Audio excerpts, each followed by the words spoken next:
Hey guys, it's Brian the Shaving Geek here with another episode of my shave of the day. It's late Friday, the 3rd of July, almost pushing midnight actually. Had a great shave today, but just been very busy. Went and caught a concert in the park and watched some fireworks and whatnot, as I'm sure many people are doing. And but I still wanted to get this video done simply because I actually did the comparison between the Nathan Clark knot and the Anthony MacKenzie knot, synthetic knots, and I really wanted to share my thoughts on that. My brother is wanting to get his shaving stuff back, his brushes that he lent me, and some of his soaps. I'm getting together with him for breakfast tomorrow, and so I really wanted to get this video in really quickly before these items leave my den. And just let me say this, if you haven't caught this yet, as I've been reviewing these knots or talking about these knots, it has been an absolute joy to use these Anthony MacKenzie knots. I've absolutely enjoyed it, and think that they are top quality knots.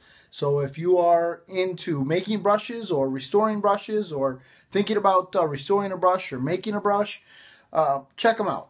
Check out Anthony's Etsy store. I believe it's AMAC4 Shaving, but it's Miami Nights is his badge, or Miami Light and Miami Sunrise, I think, are his synthetics. So, you know, if AMAC4 Shaving isn't totally correct, you can at least look him up that way. Also had an opportunity to try a new soap today, so excited to tell you about it. So let's just get right down to it. So today, I actually did the battle of the brushes. This is a EverReady 150. This is my brush, and this has the Nathan Clark Ubersoft knot in it.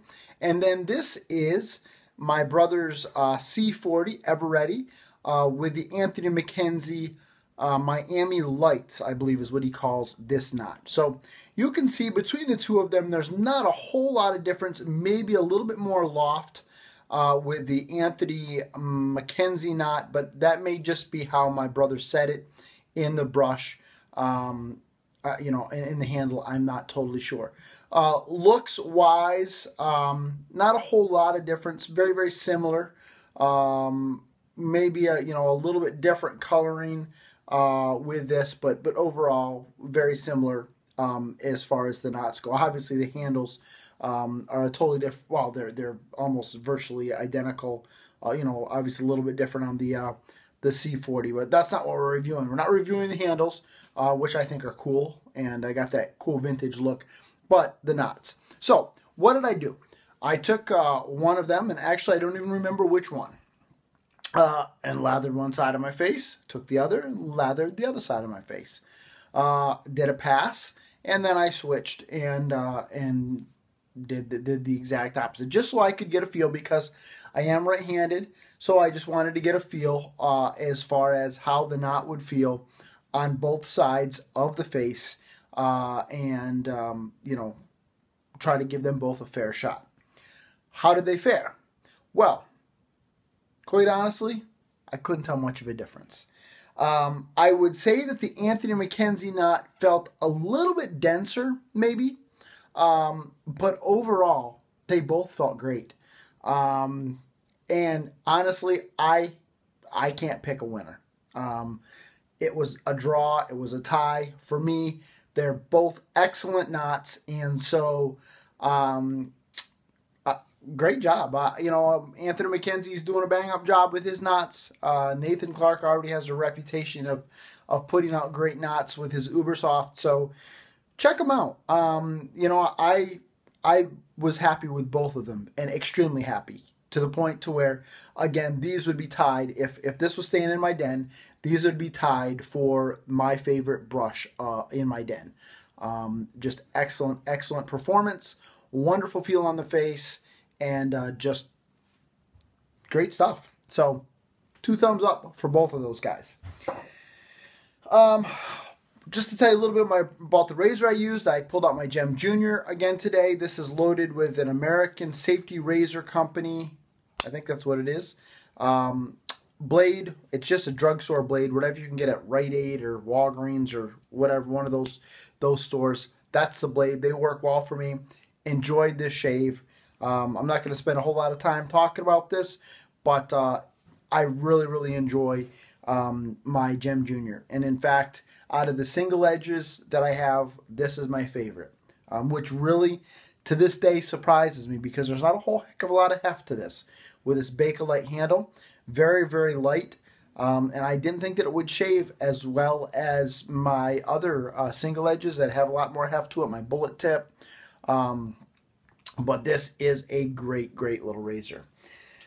The soap I used is one that my brother lent me, and I didn't really, I don't want to say I wasn't interested in trying it, but the other ones that I've tried up to this point, I was definitely more interested in trying than this one. This was kind of at the bottom of the heap, and I don't know why, because let me tell you something. This, and I have no idea how you say it, is it Pré de Provence number 63, is awesome stuff. Woo! Oh my goodness, what a scent. Oh my goodness, it is awesome. Really cool how they have, if you can see it, I think you can see it there, number 63 kind of stamped into the soap. I thought that's a really cool touch. But, oh, wow, that, woo! Oh my goodness. This stuff is excellent. The performance on this was phenomenal. The scent is just, oh my, it is out of this world. How would I describe it? Well, you know, I'm not the best at describing scents. So I would just say that it has a cologne-y type scent. It just smells like an excellent top shelf cologne. And it is just great stuff. Oh, woo, oh my. It's definitely a harder soap than some of the ones that I've been used to using. Some of the artisan soaps have a tendency to be a little bit more in the crope almost segment, very soft. This is not.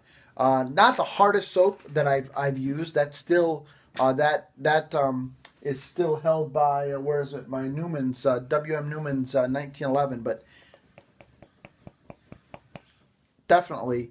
Oh, sorry, Keith. I just dented your 63. Oops, the 63 is damaged. But it definitely is a harder puck, and so, but it performed well. Loaded very easily. It lathered very easily. And my goodness, the scent was just great. Oh, I loved it. So this is one that I'm wishing I would have started with because I would have tried to sneak in a few more shaves with this. But great stuff. And my first to go with Pré de Provence, and obviously with the number 63, and I absolutely loved it. Definitely the packaging on this is definitely a very upscale feel to me. But very good stuff. So check it out. If you like cologne type scents, I think you will like number 63 from Pré de Provence, or however you say it. For my aftershave, I wouldn't say this was the best pairing ever, and I say that all the time, but I just grabbed it because I love it. Fine, fresh Vetiver. This stuff is awesome. Woo! Oh my goodness, I love that stuff. The fine aftershaves are great. If you haven't tried them, try them. I think you will love them. So this is Brian the Shaving Geek, wishing you a lifetime of happy shaves. And if you are an American viewer of mine, happy 4th of July. We celebrate freedom, and we celebrate our independence on this day. And thank you if you are a veteran or someone who is currently serving. Thank you very much for your service to our country. And a shout out to my brother Eric, who is currently serving in Afghanistan. Love you, man, and be safe. All right, guys. Happy 4th of July. Talk to you later.